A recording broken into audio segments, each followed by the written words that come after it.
காட்டும். எனக்கும் உனக்கும் இருக்கும் நெருக்கம் இளமை தொடங்கி முதுமை வரைக்கும்.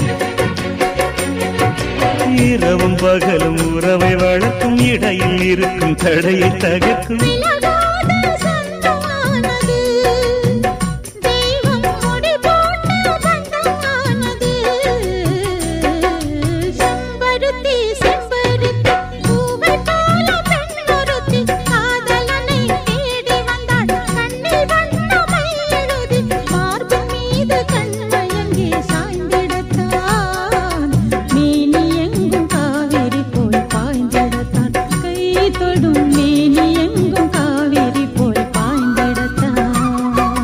செம்பருத்தி செம்பருத்தி பூவை போல பெண்ணொருத்தி